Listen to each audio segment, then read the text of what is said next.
Ayan ni BP Sara sa mga supporters at sa media, nabanggit niya na inaprubuhan na po ni Pangulong Duterte yung ideya na galing sa akin na humingi ng remedyo sa lokal na hukuman ng Colan. Ano ba yung sinasabi ko dyan? Well, bago nyo maintindihan kung ano yung strategiya na naisip ko, i-discuss ko muna sandali kung ano yung tinatawag na state responsibility. Ang state responsibility po sa larangan ng international law ay magkakaroon ng responsibilidad ng isang bansa, unang-una kapag mayroong paglabag ng international law. At pangalawa, kung ang paglabag nito ay maibabaling mo sa isang ahente ng estadong yon. Now, pagdating po dito sa kay Tatay Digong, matagal ko nang sinasabi na mayroong paglabag ng international law. Ano yon? Unang-una, nalabag ang karapatang pantao ni Tatay Digong dahil siya nga po ay kinidnap. Bakit natin sinasabing kinidnap? Kasi sangayon sa Rome Statute mismo na bumuo ng International Criminal Court para nga magarantiyahan ang karapatang pantao ng lahat ng mga akusado na mayroong warrant of arrest at maprotektahan ang soberenya ng mga bansa kung saan manggagaling ang mga akusado ng ICC, kinakailangan hinaharap yan sa lokal na hukuman. Ang lokal na hukuman, sisiguraduhin na yung karapatang pantao ay magagalang, ginagalang. Pangalawa, at sisiguraduhin na walang paglabag sa soberenya. Now, alam natin kung ano yung karapatang pantaong malalabag, no? Kung hindi dinadaan sa hukuman. Ito yung right to due process. No person shall be deprived of life, liberty, or property without due process of law. Hindi lang po yan nakasaad sa Saligang Batas ng Pilipinas, nakasaad din po yan sa ICCPR, International Covenant on Civil and Political Rights, at saka dito sa European Treaty on Human Rights. Now, pangalawa, yung pagharap naman sa lokal na hukuman, ay yan ay panigurado na hindi malalabag ang soberenya. Kasi yung hukuman sisiguraduhin na unang-una, meron pang jurisdiction ng ICC.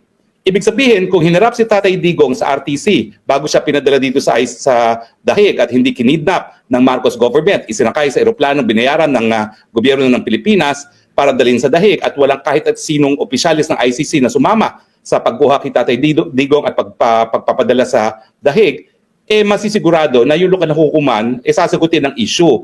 Dapat bang padala sa Hague ang Tatay Digong para litisin? At nabigyan sana ng kasagutan ng lokal na hukuman kung meron pang jurisdiction ang ICC. At tayo naman, bilang matagal ng abogado ni Tatay Digong, sasabihin natin sa Regional Trial Court kung siya'y dinala dyan na wala na nga jurisdiction ang ICC dahil bumitiw na tayo at yung preliminary investigation ay naimbestigahan sa pangalawang taon matapos na bumitiw na tayo. Alam niyo po, ako mismo yung nagpunta sa Assembly of State Parties na sa New York at nagsabi na ipagpapatuloy talaga nila yung investigasyon labang kay Tatay Digong, bibitiw na ang Pilipinas. Hindi nakinig kasi yung Africana na prosecutor noon, under attack. Under attack siya dahil ang pinupuruhan lang, puro mga Africans na kabaro niya, kumbaga, no? Dahil taga-Africa yung dating prosecutor. Sabi ng prosecutor, sige na nga, para hindi yung iniisip na pinagdidiskitahan ko mga African, kakasuhan ko ang non-African, si Tatay Digong yun. Okay? Pero dahil hindi nga dumaan sa tamang proseso na nakasaad sa Rome Statute mismo po yan, sa tratado mismo yan na bumuo na ICC, sinasabi natin na nakidnap siya. Kasi unang-una, hindi naman dumaan sa lokal na hukuman para masigurado na dapat na ipa-extradite siya sa ICC. Yung proseso na dapat pinagdaanan, yan po ay isang extradition proceedings. Normally, ang extradition, hinihingi yan ng Estado. Sa isang bansa na mayroong extradition treaty na ipadala sa kanila yung isang tao para tumayo at litisin. No? Normally, kapag yan ay bansa to bansa, kinakailangan mayroong extradition treaty. Pero pagdating sa ICC, yung extradition treaty ay Rome Statute na mismo. Na kapag mayroong akusado sa ibang bansa, dapat dalhin muna sa lokal na hukuman. Ang lokal na hukuman, binigyan nyo ba ng karapatan ng due process yan? Meron bang jurisdiction ng ICC? At kapag ang sagot ay oo sa pareho, tsaka pa lang padadala sa ICC. Now, bakit ko diniscuss yan? Kasi unang-una ang Netherlands, partido rin sa Rome Statute. Kaya nga naririto ang ICC dahil meron siyang headquarters agreement. Pero pangalawa, ang Netherlands ay kasapi din sa ICCPR, International Covenant on Civil and Political Rights, na nagsasabi na lahat ng tao sa kanyang teritoryo, hindi lang mga Dutch, ay mayroong karapatan to due process, the right to be heard, bago sila pagkaita ng kanilang kalayaan. No? At pangatlo, sila rin po ay kapartido ng European Convention on Human Rights na nagsasabi rin na lahat ng tao, hindi lang mamamayan nila, ay mayroong due process rights. No?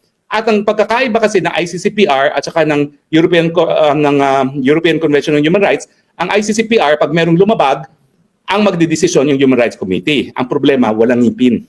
Pwede sila magdeklara na labag sa ICCPR ginagawa ng isang gobyerno at manawagan dun sa bansang yon na ipatupad ang kanilang katungkulan sang-ayon sa ICCPR. Pero walang ngipin yun kasi rinirespeto nila na ang mga bansa na kasapi ng ICCPR ay mga soberenya. Hindi po pwedeng utusan ng kahit sino. Ang pwede lang gawin ay sabihin na ikaw ay lumalabag sa iyong katungkulan sang-ayon sa tratado, dapat sumunod ka sa iyong obligasyon. Pero pinapaubaya sa mga bansa kung sila ay susunod o hindi para hindi malabag ang kanilang soberenya. Ang pagkakaiba ng European Convention on Human Rights po pwedeng ma-implement ang desisyon ng tinatawag na European Court on Human Rights. Now, sabi ko bakit importante ang law and international responsibility.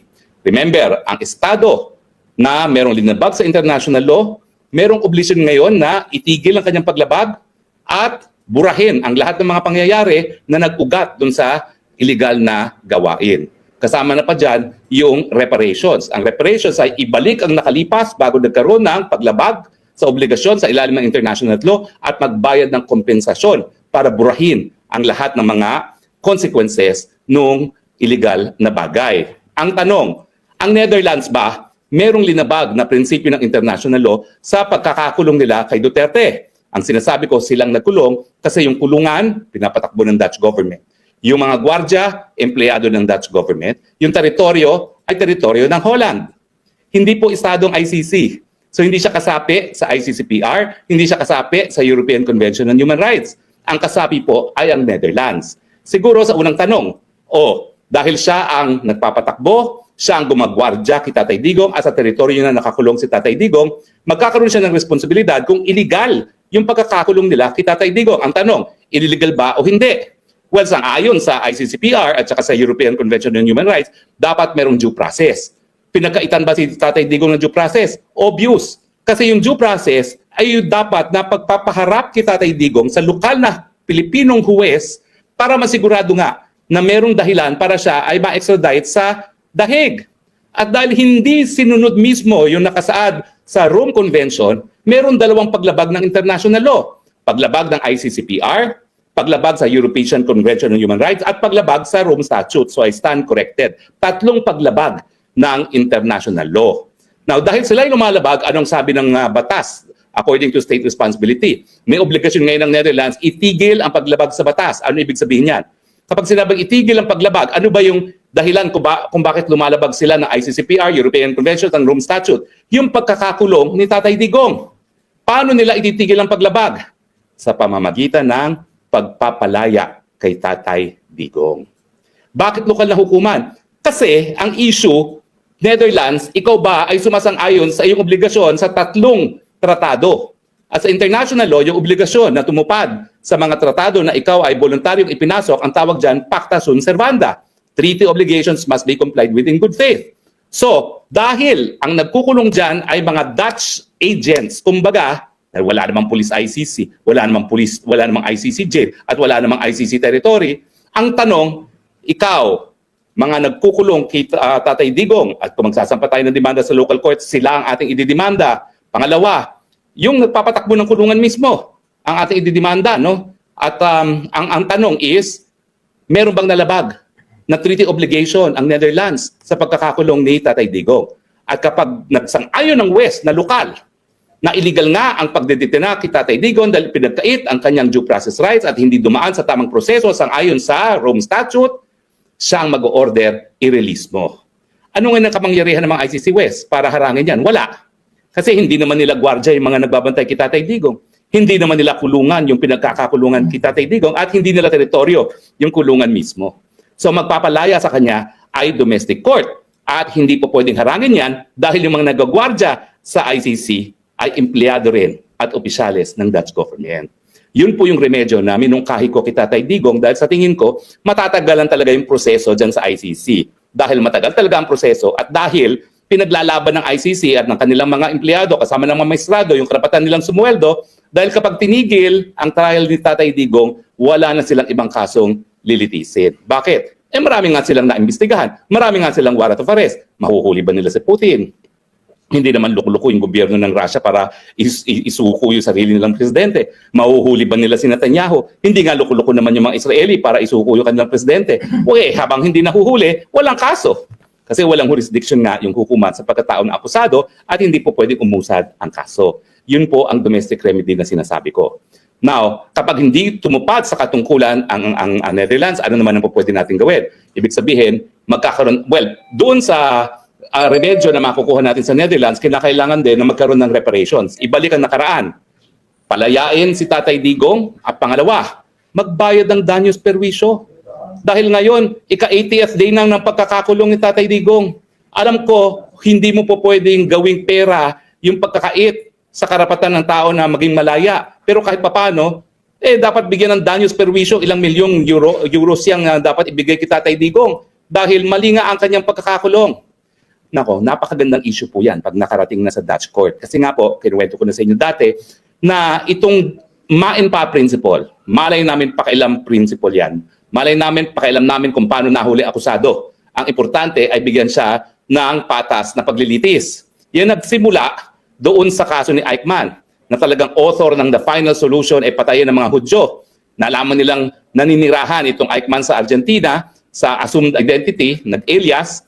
Nung na-confirm, ang ginawa ng Mossad, sinubaybayan, kinidnap, dinarag, ilinagay sa private plane, at dinala sa Israel kung saan siya linitis for war crimes and crimes against humanity. Ang sabi naman ng abogado ni Eichmann, teka muna, paano kayo magpapataw ng kahit anong parusa? Paano nyo lilitisin? Unang-una, kidnapping ang ginawa ninyo, illegal yan. Illegal na pamamaraan yan. Sa katunayan, nagalit ang Argentina. Kasi kapag ang kapulisan, gaya ginawa ng ISAF sa kaso ni distressed mother, ay gumalaw at ginampanan ang kanilang katungkulan sa teritoryo ng ibang bansa, talaga pong yan ay paglabag sa soberenya ng isang bansa. Ang sabi ng Supreme Court, tama ka, ma-in-pa, malay namin, pakailam namin, ang importante, mabigyan siya ng patas sa paglilitis. Ngayon, hindi lang naman po yan yung desisyon sa bagay na ito, kung tama ba ang kidnapping para magkaroon ng jurisdiction ng hukuman. Sa Africa, may ganyan din, sa South Africa, may ganyan din kaso. Isang high-ranking official ng apartheid. Alam niyo yung apartheid, talagang hiniwalay nila yung pamumuhay ng puti at saka yung itim. Yung mga itim nandun sa squatters area, mga puti doon sa magandang parte ng South Africa. Nung nagkaroon na ng pagbabago, binuwag ang apartheid, nakarumal-dumal talaga. Merong isang opisyalis ng apartheid na nagtago sa Swaziland, nahuli. Abay, ganun din ang ginawa ng South Africa. Kinidnap, dinala sa South Africa. At sinabi, ayan, lilitisin ka namin para sa krimen ng apartheid. Ang sabi naman ng South Africa Constitutional Court, yun yung pinakamataas na hukuman sa South Africa, hindi po pwede na ituwid ang pagkakamali sa pamamagitan na naman ng isang maling pamamaraan. At ang sabi ng Korte Suprema, ng Constitutional Court ng South Africa, dahil ang kidnapping ay illegal, hindi po pwedeng magpatuloy ang jurisdiksyon ng isang batas na dapat nagpapataw ng katarungan dahil ang pamamaraan ng pagkakaroon ng jurisdiksyon sa akusado ay illegal dahil ito